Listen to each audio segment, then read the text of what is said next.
Welcome into Outkick the Show. I am your fearless leader, Clay Travis. I hope you are having a fantastic Tuesday, wherever you may be across this great country or this great land. Good news right off the top here. Vanderbilt has announced that they are returning to campus on August 24th. I believe this makes the Southeastern Conference the first conference in America to have all 14 of their schools announce that they're going to be open for the fall. It's time to get ready for some college football. Props to the SEC. The Big 12 may have done it. If one of you is a Big 12 fan, it's possible that all 10 Big 12 schools have announced that they are going to be back. If so, I apologize to have missed it. But 13 SEC schools have announced. Vanderbilt announced today they will be back on campus for instruction on August the 24th. And as a result, it just means more, baby. Football in the SEC this fall is going to happen. Let's all sit here and do a nice big clap to celebrate the return of college football. It is imminent. It's not going to be missed. Whatever your favorite college football team in the SEC is, exult now in the comments and let's all have some fun, all right? Also, on top of that, we have a new home opener, I believe.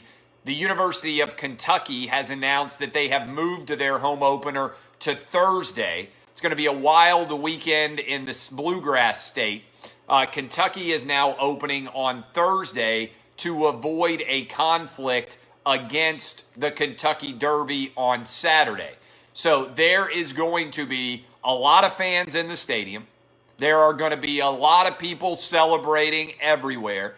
The Corona Bros are going to be sitting outside the stadium with tears streaming down their faces saying, "What are you doing? Do you not care about my grandma?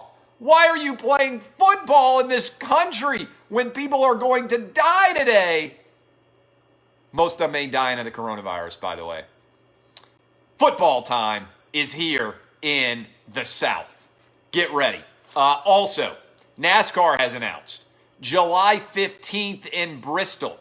They are going to have 30,000 fans present. A lot of people did not see this notice. The great state of Tennessee is already welcoming back 30,000 fans for a sporting event on July 15th. There are going to be a ton of people in the stands in Knoxville. I think it'll be at least half full, if not more than that. And that is where we are headed right now, is a monumental and massive kickoff that is going to be absolutely extraordinary. And I cannot wait for it to be rolling. All of the shutdowns don't make sense, all right? However you want to break it down, it is nonsensical that we still have a shutdown. Latest data, March the 26th, only 385 deaths in the entirety of the country from the coronavirus. Remember, from the coronavirus isn't even accurate. This is people dying with the coronavirus. Because if you have a situation where you have lung cancer and you die of the coronavirus, you're not counted as a lung cancer death. You are counted as a coronavirus death. Do you know 7,500 people die every single day in this country? And we are now in the last 2 days, on Sunday and Monday, we had 358 coronavirus deaths in the entire country. And then yesterday we had 385. So as a result, when you look going forward, this is absolutely crazy to think about that we are still shut down anywhere. If you are a part of my Big Ten brethren, if you are out there right now in the great state of Michigan or Pennsylvania or Illinois, or even in the state of California, any state where there is still a lockdown going on, it is at this point absolutely nonsensical. The Wall Street Journal had a great editorial today basically arguing that the lockdown made zero economic sense and may not have saved any lives at all. This is one of the biggest failures in American policy ever. And so if you are still locked down in any way, this is nonsensical, okay? This is nonsensical. Your state should be open. They are trying, for whatever reason, to destroy the economy in your state because at this point, there's no data that supports a lockdown anywhere. This is absolutely ridiculous. Speaking of absolutely ridiculous, Mike Gundy wore an OAN shirt to go fishing with his son in the Oklahoma State area. All right? I'm not an expert on OAN. I believe when I say this, I have never watched OAN in my life. I have no idea if I get it on my cable package. I don't watch news on cable. What I do see is occasional clips. What I can tell you is this. Whatever OAN has had on television as a right-wing admitted newscast outlet, can it be any worse than the multiple years of coverage that MSNBC gave to the idea that Donald Trump was going to be removed from office over Russia collusion? They sat there for years and told their audience the Mueller report was going to come out and it was going to prove there was a conspiracy. It was going to prove that Donald Trump had to be removed from office for years. They told their audience that. If Mike Gundy had had an MSNBC t-shirt on, nobody would have even reacted at all. Nobody would have even noticed if he had an MSNBC shirt on. Yet they had so much inaccuracy for years about Donald Trump and Russia collusion and the conspiracy and the fact that he was going to be removed from office. That was Rachel Maddow's entire worldview for years, such that when finally the Mueller report came out and it didn't remove Donald Trump, the audience plummeted and actually collapsed. There was no one left to actually support the network because they had sold their audience lies for years. Okay? Pretty straightforward. What kind of world are we in when what a coach wears on a fishing trip turns into a major Twitter explosion? What kind of world are we in when two grown men don't have face-to-face conversations, but they run straight to Twitter and they decide that they're going to talk about it there? There's a Wall Street Journal article yesterday that I was reading which equated cell phones to adult pacifiers. The idea being that with your phone, it's like a binky, it's like a pacifier, it's the way for adults to feel better, much like if you have a kid, the binky, the blanket, or the pacifier is something that allows you to feel better about yourself. Why in the world would we continue to treat Twitter as real life? I put up a poll, 75,000 people voted in it. Let's start here. Only 2% of the population actually posts on Twitter. I want you to think about that. If you're walking down the street, only 1 in every 50 people that you see in this country actually posts anything on Twitter.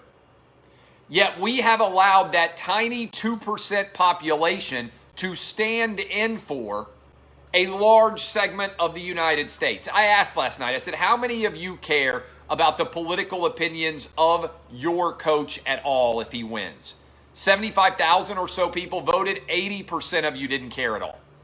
Yet on Twitter, you would think that matters a great deal. I played sports my entire life. I now have 3 kids. Sometimes I coach them. Other times they have other dads that are coaching them. Do you know how many times I've ever had a coach and known what his political opinions were? Zero. I don't remember any coach that I had from the age of 5 all the way up to 18. I don't know of any of the kids that have, any of my kids' coaches. I don't know any of their opinions either. I don't care. Who are these people who sit around and they're like, I wonder what Coach X thinks about abortion. I wonder what Coach X thinks about tax policy. Why do you care? I care whether Coach X makes the right decision on 4th down. I care whether or not he's capable of running a program. This is an example of far left-wing sports media being obsessed with coaches because they're bored with their actual jobs, which are covering sports. So they get all hot and sweaty and excited when they get to talk about coaches and politics because a lot of them secretly know they weren't smart enough to be actual journalists, and so they ended up covering sports for a living. And a lot of them don't even like sports. Like if you get on Twitter and you read what people who are paid to go cover sports say regularly, you're like, dude, why do you even watch sports? Like, why would you cover sports and be this anti-sports? For example, I'll tell you something. Think about some of these people. Some of these dudes have been writing for decades about something that people love, and they have nobody who likes them. Think about how hard that is to pull off. You are paid to write for a publication that has a large audience about something that people love, and yet they don't like you. Do you know how hard that is to pull off? Think about how hard it is to pull off covering a sport that people love, that they are obsessed with, that they seek out information for in their free time, and you have been doing it for decades, and you have actually no fan base. Do you know how hard that is to pull off? It doesn't exist in anything else. Like if you had a restaurant, and you had a restaurant that was open for decades, and nobody liked to eat there, do you know what would have happened? It would have closed after 3 months.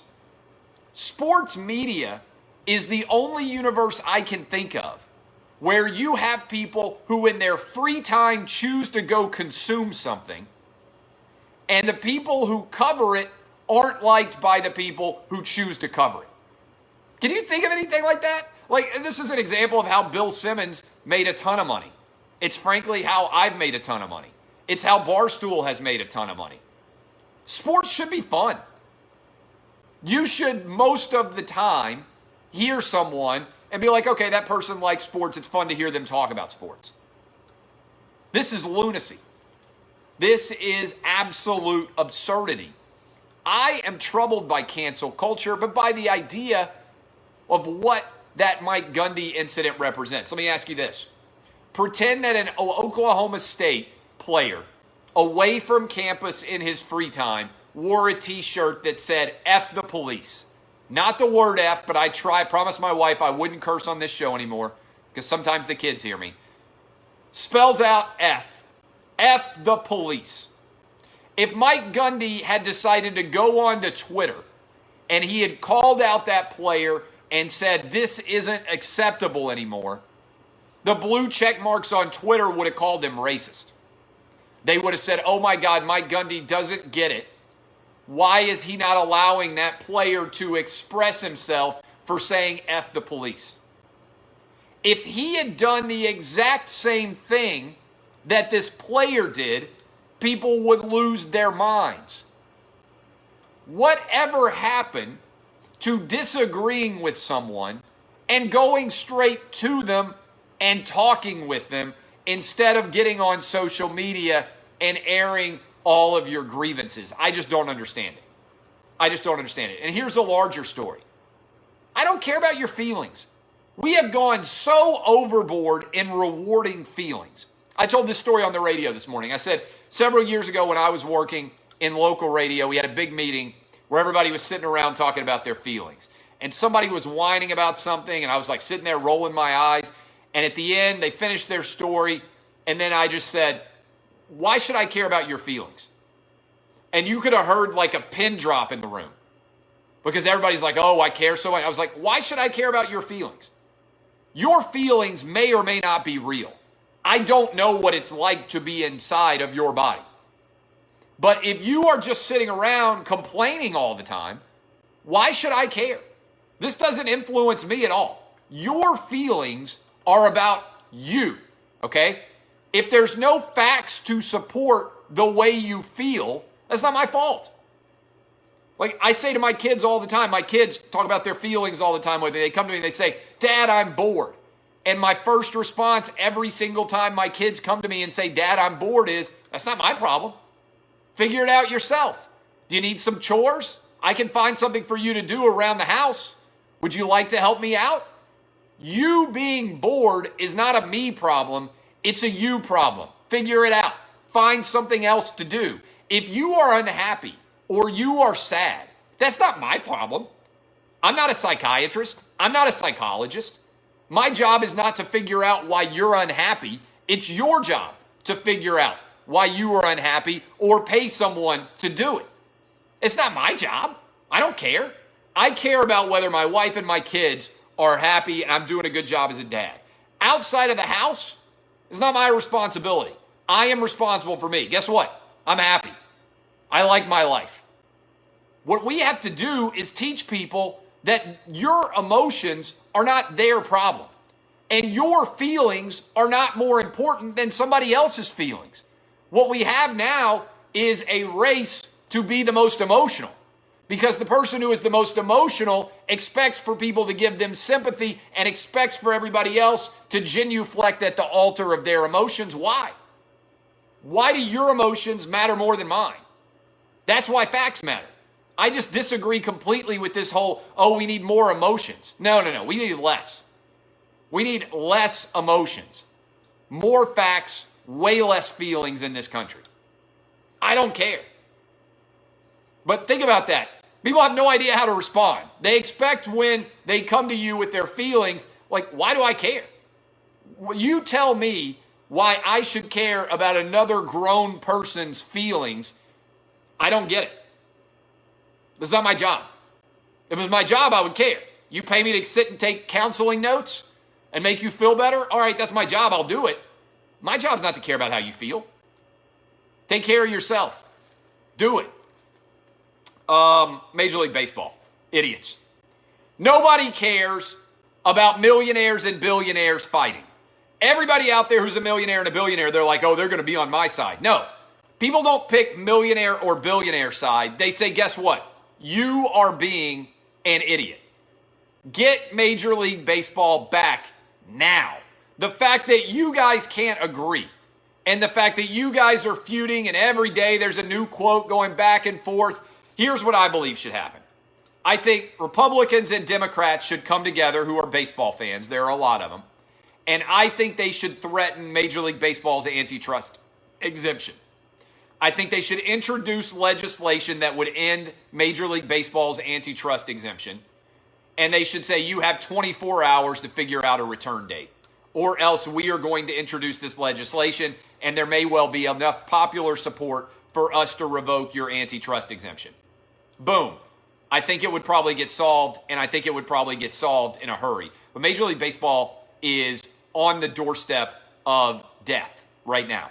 They are making a decision that is going to be infinitely more destructive for their overall business and for their overall brand than the 1994 season they didn't finish 26 years ago was. I was 15 years old that summer. I never came back to baseball as the same fan again. Will you hold it against Major League Baseball if they don't come back? Just say yes, if you will. By the way, this morning on the radio show, somebody's mad at me. I said my son had been watching games on TBS and he was a big Braves fan. All right? TBS doesn't have Braves games anymore. I'm sorry. I'm an old man. I remember when WGN had all the Cubs games and when TBS had all the Braves games. All right? The Superstation. Now the Braves games are on Fox Sports South or whatever the heck it is. We have it in my house. People love to listen to every word, and they're like, you said TBS. It's not on TV. All right, sorry. It's on Fox Sports South. And everybody is saying, yes, they will hold it against Major League Baseball. NASCAR. I told you it's going to have 30,000 fans. By the way, I want to give props to a hero. There is a tortoise in the Galapagos Islands. The tortoise species was on the verge of disappearing forever. Then this mighty tortoise decided that he was going to father, and I'm not making this up, over his 100-year life, 800 babies. This tortoise had sex to preserve the species. Secretly, this is every man's dream. Every man at some point in time in his life has sat around and thought, what if I was the last man on the planet and I had to save the species, and would I be capable of doing it? I would. Thought about it. I'm happy to sire the species, save them forever. I think it probably would be a better world if I could re-engage and save the world. Certainly I'm humble, wouldn't draw attention to myself, but I love the idea of what this tortoise did. The Genghis Khan of turtles, indeed. The Travis Henry of tortoises. The Wilt Chamberlain of turtles. I'm reading your comments right now. Absolutely fantastic. Rolling in right now. I finished Ozark. How many of you have watched Ozark on Netflix? I'm curious how many of you have watched this show. There's not a lot of sports on television, so I decided to catch up on Ozark. I watched all 3 seasons, rolled right through. I'm not going to give anything away in the spoilers except to say this. I haven't been able to sleep without thinking about Dolores and her crazy, unbelievable, terrifying ass for a long, long time. Spectacular final episode of season 3. I feel like that could be a conclusion of the series, but I can't imagine that they're not going to come back with a season 4. But I would give it a double thumbs up, whatever you want to call it. Remember, Siskel and Ebert used to have their thumbs up. I am Darlene. Sorry, did I say Dolores? I was thinking about Westworld. Darlene terrifies me. Darlene terrifies me to the ends of the earth. One of the creepiest characters that has ever existed in a show, and she is just unbelievable. The whole show is filled with a lot of crazy characters. I think they have to come back for a season 4, but all in all, pretty. Appreciate all of you. My name is Clay Travis. DBAP, unless you need to SBAP. We are rolling. I appreciate all of you who have come through and read Outkick. We had our biggest day on Outkick in years yesterday with Jason Whitlock's official announcement. Millions of you are going to read the site now this month. Pretty outstanding in June. I would encourage all of you out there to make sure that you subscribe to the Outkick podcast. Also, if you want to be an Outkick VIP, Jason Whitlock and I are going to be doing special events around the country for VIP members of Outkick. We're going to hop in at some point and go on a special tour around the country, and it's going to be a lot of fun. But go subscribe to the Outkick podcast. Go read Outkick.com. Make it one of your bookmarks. I appreciate all of you for listening and watching. My name is Clay Travis. This has been Outkick the Show. DBAP, unless you need to SBAP. Kisses. I'll see you guys tomorrow morning, 6 to 9 a.m. Eastern. All 50 states, 300 plus AM FM stations, and probably the fastest growing sports show in the entire country. It's Outkick. I'll see you guys. Bye. Love you. Thank you, Facebook. See y'all.